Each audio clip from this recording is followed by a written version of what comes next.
What's up, everybody? Nick Dwyer back for the 10th inning here with another episode of This Day in Sports History. In yesterday's episode, we saw brothers BJ, now Melvin, and Justin Upton both hit their 100th career home runs in different cities on the same day. We don't have anything quite like that today, but we do have some more Olympic Games to talk about. We have some more MLB Hall of Fame inductions to talk about, and we have some British Opens on the women's side to talk about. So if y'all enjoy this video, leave a like on. If you're new to the channel, hit that subscribe button. Let's get to it. This Day in Sports History.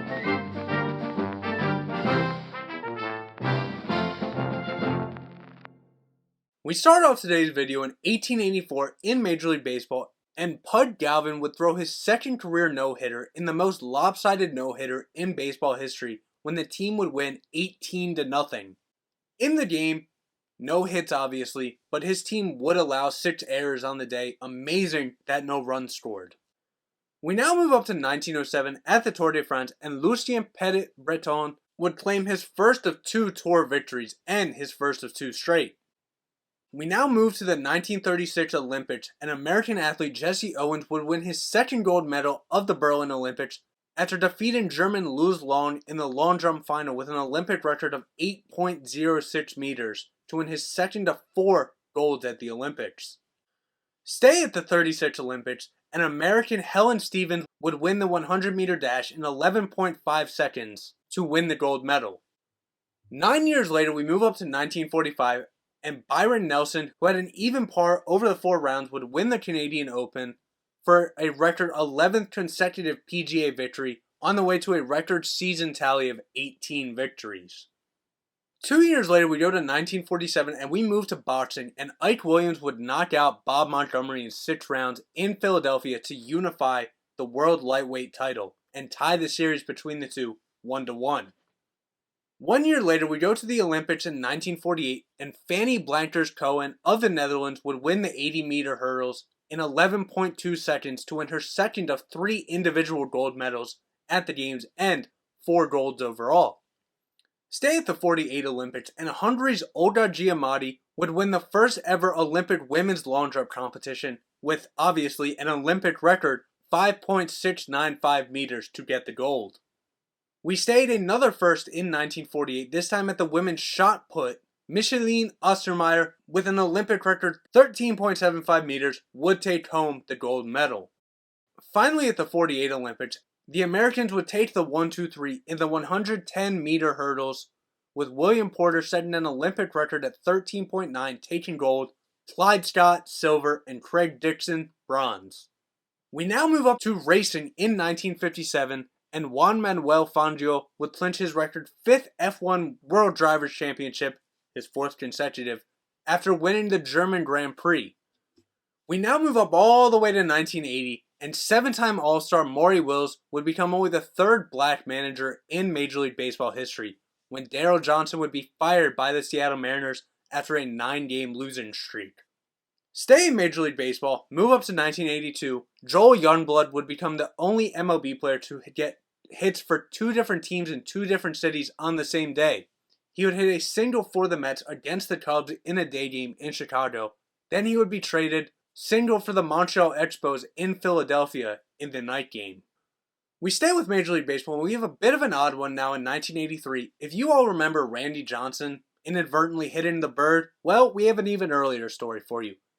Dave Winfield would kill a seagull at an exhibition game with a warm-up throw prior to the 5th inning.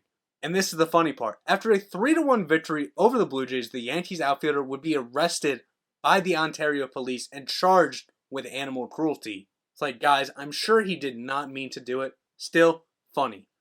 1 year later, we go to the 1984 Olympics. American Carl Lewis would win the 100-meter dash in 9.9 seconds to win his first of 9 Olympic gold medals over 3 games, and Sam Grady would come in second for the USA as well.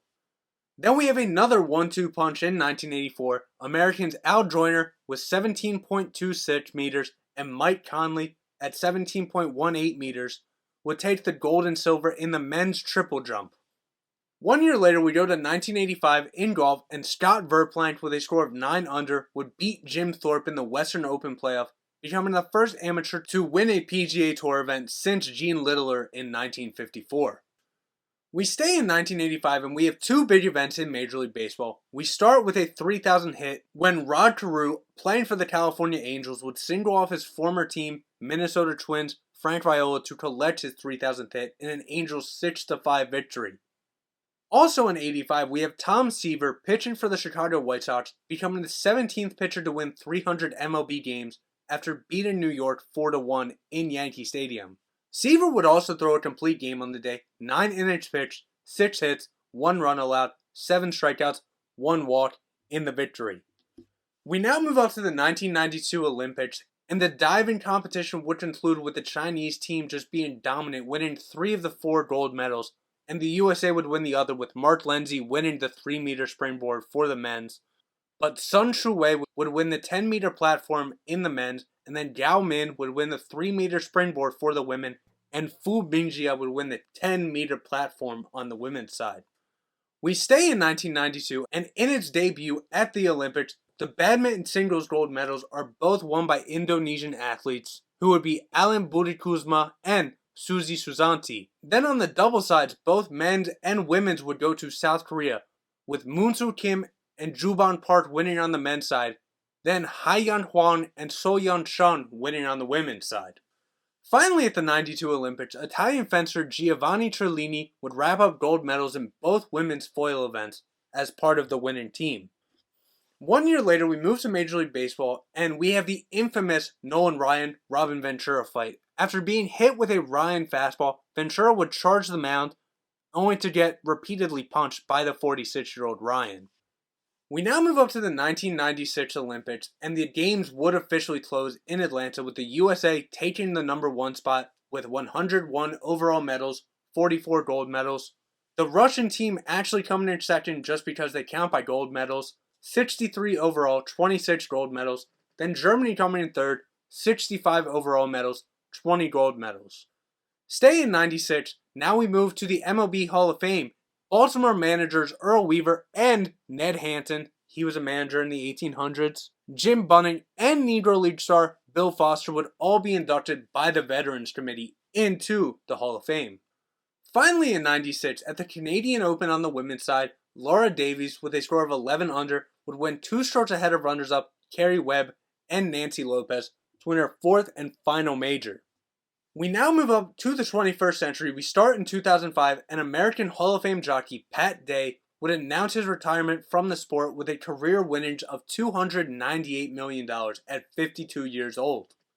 2 years later, we move to Major League Baseball, and we have a record, maybe tainted record. We actually have 2 of them to talk about.